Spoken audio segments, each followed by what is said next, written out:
House के बाहर निंदा प्रस्ताव।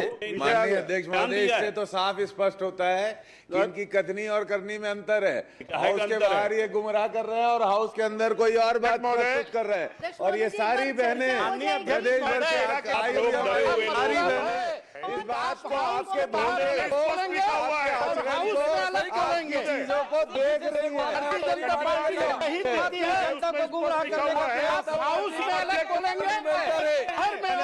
भाई साहब, इनका राजनीति देख रही है।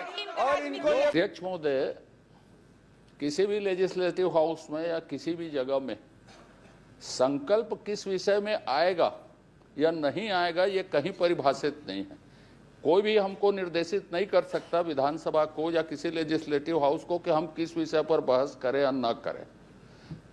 नेता प्रतिपक्ष जी, विषय हमारे अधिकार क्षेत्र में है कि हम कौन से विषय में बहस कर सकते हैं, और जो राज्य की अनुसूची के विषय नहीं है या कंकरेंट सूची के भी विषय नहीं है, उस विषयों पर भी हमने संकल्प पारित किया है जो संघ सूची के विषय हैं उसमें भी इस विधानसभा। बात तो ये बता दूं, इसलिए विषय की कोई बाध्यता कहीं पर नहीं है। इसमें मैं निर्देशित नहीं कर रहा हूँ, मैंने पॉइंट ऑफ ऑर्डर के माध्यम से अध्यक्ष जी से आपके पॉइंट ऑफ ऑर्डर पर ही बोला मैं उस बात को कि ये विषय जो आपने संकल्प के विषय में बोला उसमें कहा कि जो विषय माननीय मुख्यमंत्री जी यहाँ प्रस्तुत कर रहे हैं और जो माननीय मुख्यमंत्री जी ने पूरे छत्तीसगढ़ में और पूरे देश में बात कहने की कोशिश की कि हम निंदा प्रस्ताव लाएंगे, वो सब्जेक्ट नहीं है तो किस विषय पर चर्चा हो रही है ये पूछना चाहता हूँ। हाउस के बाहर किसने क्या कहा वो विषय यहाँ उल्लेख हो नहीं सकता। निंदा प्रस्ताव के बारे में कहा गया किसमें, हाउस में जिस भाषा में आया हो उस पर हाउस चर्चा करेगी। वो भाषा आपके मुख्यमंत्री की प्रस्तुति के साथ क्लियर हो गया। अजय जी, आपके इस बात से मैं पूर्णतः सहमत हूँ और ये प्रक्रिया और परंपरा है कि हाउस के बाहर बोले गए विषय को लेकर कोई संकल्प की चर्चा शुरुआत नहीं की जा सकती। ये प्रावधान के तहत भी नहीं है और परंपरा के तहत भी नहीं। आपने ठीक उठाया सर। हाउस के बाहर इनके एक नेता ने कौन क्या बोल रहा है हाउस के बाहर, वो सारे विषय में कभी चर्चा नहीं होती। आप ठीक, मुख्यमंत्री जी गोठियारी से आने और करत आने हैं, ऐसा देखा थे मोर दीदी मान। अध्यक्ष महोदय, बोरा मात्र ये सब समझदार है ना, कद ठह गया दीदी मल तुमन। मैं कह रहा हूँ अध्यक्ष महोदय, माननीय मुख्यमंत्री जी ने पढ़ा है जो वो संकल्प की श्रेणी में आता ही नहीं। आपने संकल्प का जो रूप दिया है, संकल्प राय की घोषणा अथवा सिफारिश के रूप में हो सकेगा या ऐसे रूप में हो सकेगा जिससे कि शासन के किसी भी काम अथवा नीति का सभा द्वारा अनुमोदन व्यक्त किया जाए या कोई संदेश दिया जाए या किसी कार्रवाई के लिए स्थगन अनुरोध प्रार्थना की जाए या किसी विषय अथवा स्थिति पर शासन पुनर्विचार के लिए ध्यान आकर्षित किया जाए, वह किसी ऐसे रूप में हो सकेगा। अध्यक्ष महोदय, ये किसी ऐसे रूप में नहीं आया, तो इसको आप किस रूप में स्वीकार कर रहे हैं? मैं आपको प्रश्न नहीं कर रहा हूँ, मगर मुख्यमंत्री जी तो निंदा प्रस्ताव लाने वाले थे, निंदा करने वाले थे, और ये जो संकल्प प्रस्तुत कर रहे हैं जल्दबाजी में, वो तो विषय से हटकर है।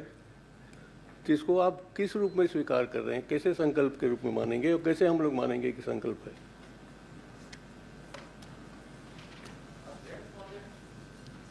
तुम था आने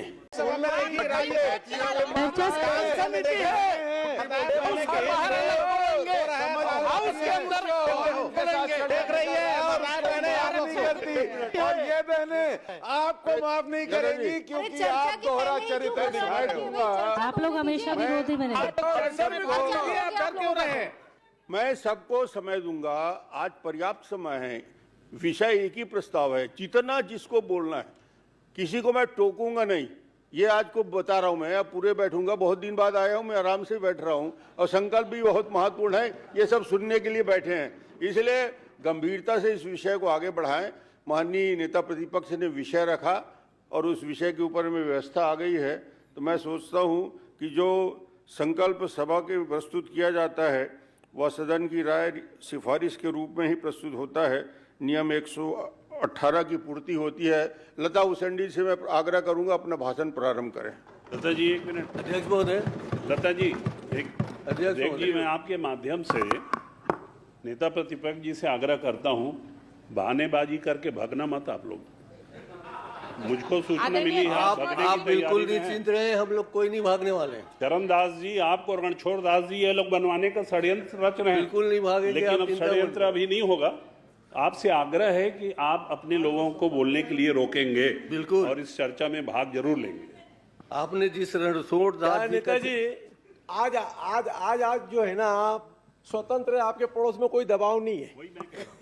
बिल्कुल फ्री हूं मैं, और आपको बता देना चाहता हूं, जो धर्मजीत भाई ने कहा है रणछोड़ दास मत बनिए, तो रणछोड़ दास तो हमारे भगवान कृष्ण का ही नाम है एक, इसलिए आप चिंता मत करिए। मैं यहाँ तो दर्शन चलेगा। मैं डटा हूँ, डटा रहूँगा। और दीदी के बोलने से पहले मैं यही कहना चाहता हूँ, अध्यक्ष महोदय, आपने कहा है कि गैलरियों में इतनी सारी महिलाएं बैठी हैं, मैं उनका स्वागत करता हूँ, और हम उनको तो यहाँ बैठाने की बात कर रहे हैं। बैठा दीजिए आज लाके, आप आज ही बैठा दीजिए यहाँ लाके, कौन रोक रहा है आपको? इसलिए आप ही तो 34, 35 और 47 तक जा रहे हैं। इसलिए आज शुभ शुभ बोलिए, तू बोला सर, सबके लिए अच्छा इधर की बोलिए। गैलरी वाले, और उधर की छत्तीसगढ़ और गैलरी देश वाले, के लोग देख रहे यहाँ के बैठ जाए हैं, हम इसलिए साथ। आपसे तो पूरा हमको भरोसा है कि आज अपनी बात तर्क के साथ, मजबूती के साथ रखेंगे, और हमारे मुख्यमंत्री जी उसका जवाब देंगे। ये जवाब सवाल का विषय नहीं है, ये छत्तीसगढ़ और छत्तीसगढ़ की महतारी के सम्मान का विषय है कि महिलाओं के लिए आरक्षण की इतनी बड़ी व्यवस्था हम देने जा रहे हैं। लता जी, आप शुरू करिए।